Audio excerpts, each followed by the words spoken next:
Shabbat Shalom, fellow Cameroonians.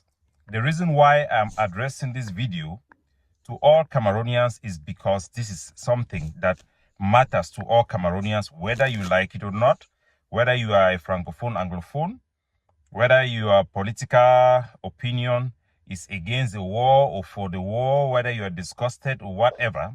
This message is directed to all Cameroonians. I am Capo Daniel, the chairman of the People's Right Advocacy Platform.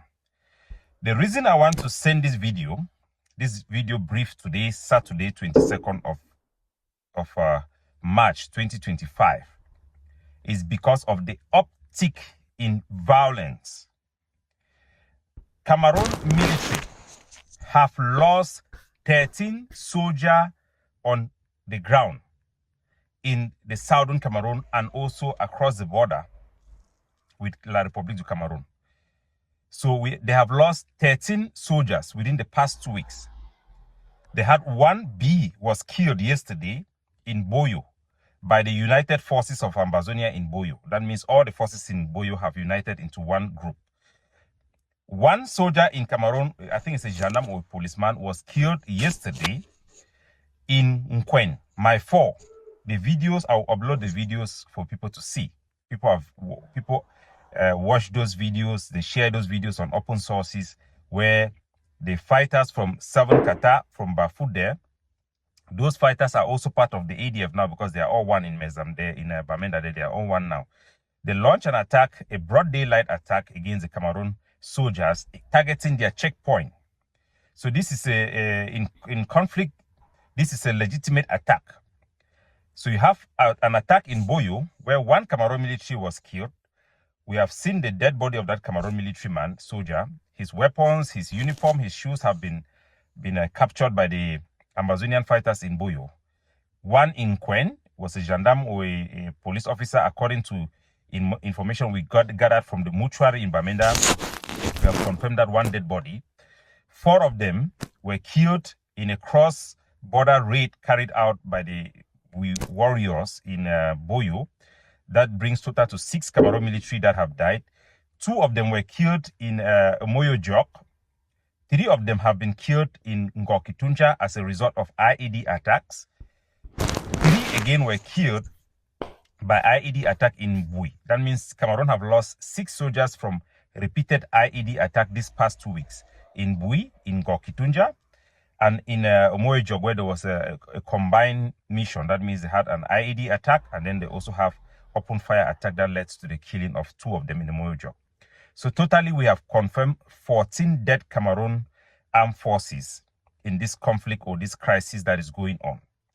This uptick of violence, we have also seen the reactivation of the forces of General Sagat in a confrontation where they dismantled a Cameroon military checkpoint. It recorded no death, but nevertheless, that forces is now fully active. Why am I saying these things?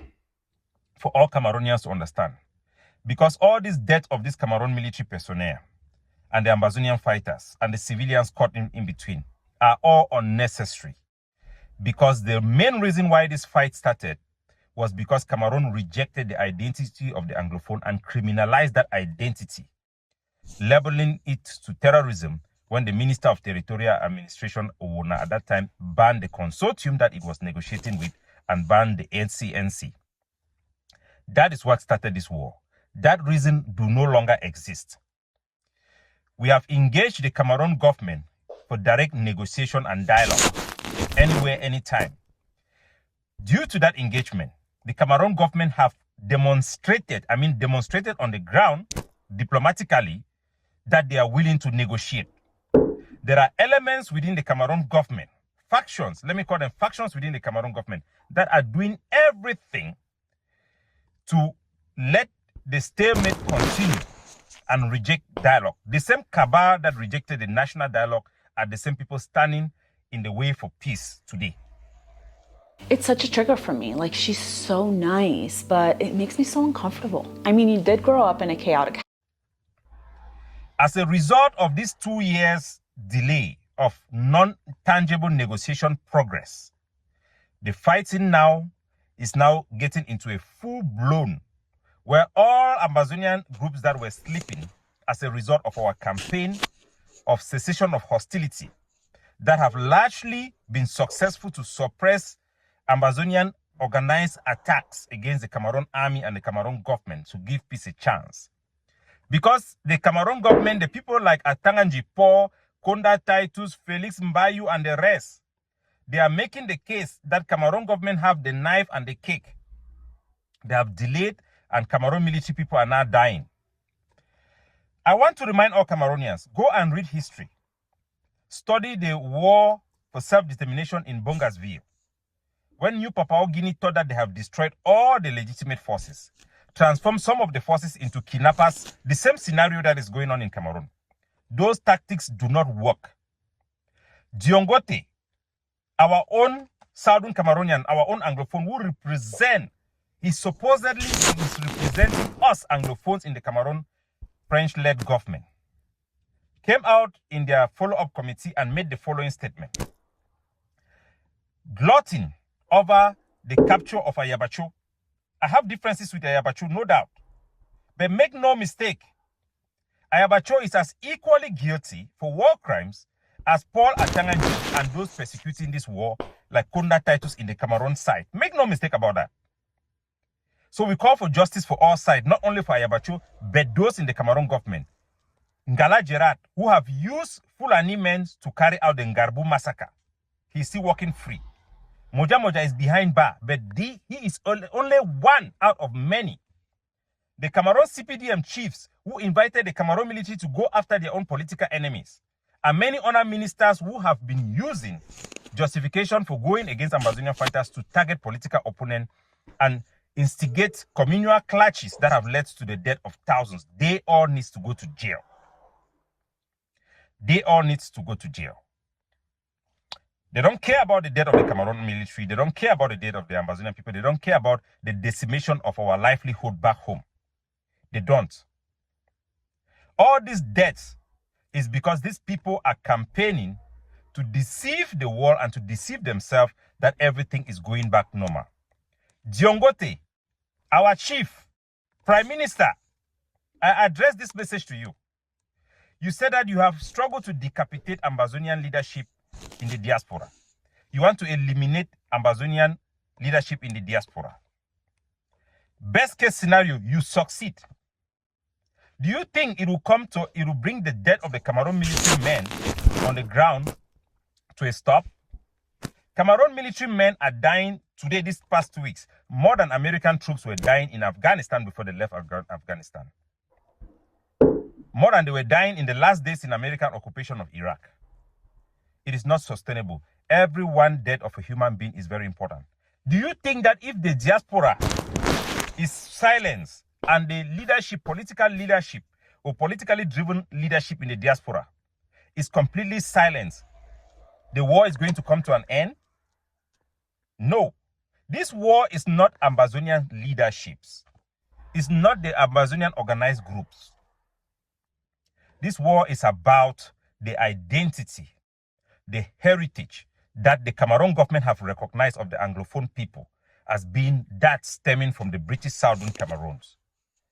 Until this problem is addressed, the so-called promotion of bilingualism, multiculturalism, who told you that that was the problem? Was Seseko protesting about bilingualism and multiculturalism?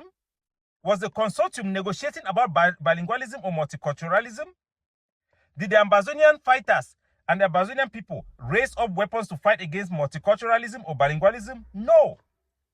We embrace bilingualism. We embrace multiculturalism. We have been getting married to Francophones. We are all people from the same history from the German period. This problem is about protecting our own minority rights, our own people's rights that we are entitled of as a people defined under international law that your government have recognized. You cannot do cosmetic solution, kill people here, kill people there, arrest people there, instigate cases against people in the diaspora, they arrest them, and then you think you have solved the problem. Just like the case of New Papua Guinea, a new generation of Ambazonian fighters and leadership will emerge that will not be visible. Even if they kill only 2,000 Cameroon soldiers. That is a loss to humanity, and that is a loss to Cameroon. Come to your senses. Archbishop Andrew here have made the right statement that we need, it is not what we want. We need a negotiated settlement. That is what the people want. They want those who have championed the cause of the Ambazonian struggle to be at that table. They are a stakeholder. That is why the mission have been given to continue to engage them. That is why the head of state said that he has left the door open for negotiation. We have championed a moderate position, a pragmatic position to do the right thing for humanity and for Cameroon, to call for one country, two people. This position have been rubbished by Paul Atanganji, despite the engagement of the Cameroon government. This is the problem, and this is the cause of the death of these 13 Cameroon confirmed death this month. We are committed to the non-violent approach to self-determination, but we will speak the truth and will point finger where finger needs to be pointed. Keep on praying as we continue this journey. And let the people in Cameroon, even during this election period, do not forget those who are the cause of the death that are continually going on. Those war dogs who feed on the blood of Cameroonians in the name of a dirty war, a war of shame.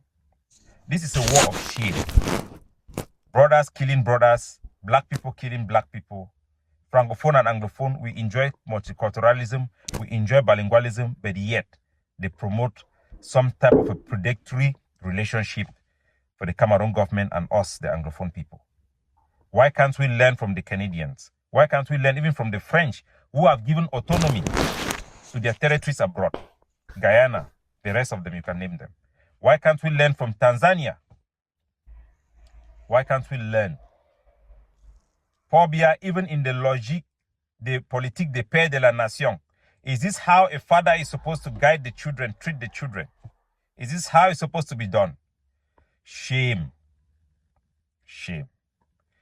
God bless you now. Shabbat Shalom. I want you to talk say Capo Daniel. You know, only be confused, but you know, when some person don't give you money, say me you do something for you. When that person stop for give you that money, your action then they change.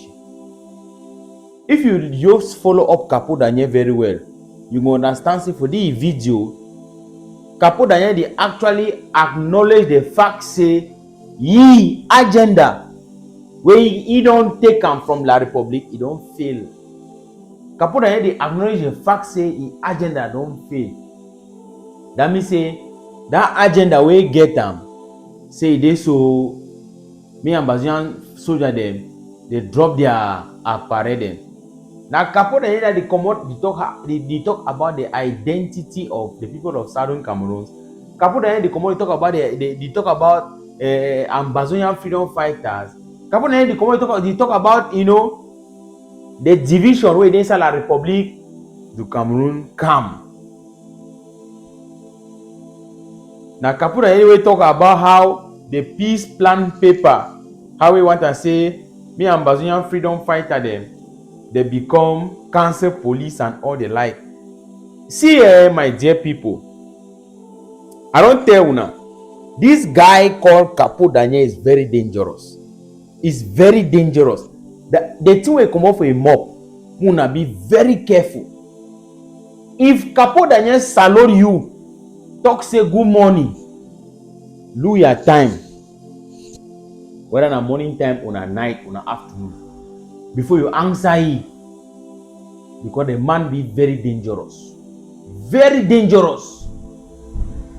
When I look and find, for all two way Capo Daniel don't talk, it is struggle to see how he go gain sympathy from Ambazonians them again.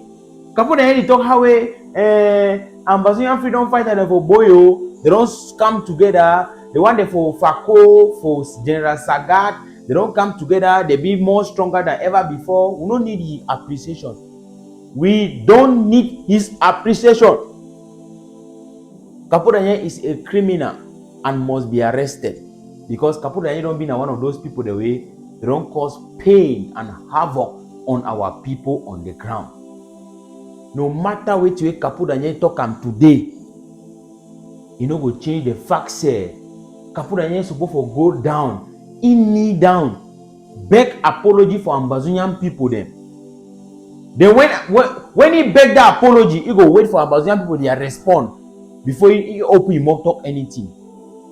The guy is very diabolic. We wanna be very careful. Any soldier for ground zero where you get contact with Kapu Daniel, be careful. Kapu Daniel don't sweep AD and fight at the soul. Kapu Daniel don't quarrel AD and fight at the soul. If you know it will be good for you, if you get any contact with Kapu Daniel, now you know now for your own risks. I no go remind you again on this one. Me and Ambazonia be very careful with this guy where they call and say Kapu Daniel. No matter the sweet talk, the way he talk am, una still be careful with he. Snake, the wakana sono, very quiet. But when he sting you, you remember, una be careful with Kapu Daniel. I know we'll talk plenty. Shake. You know the one love.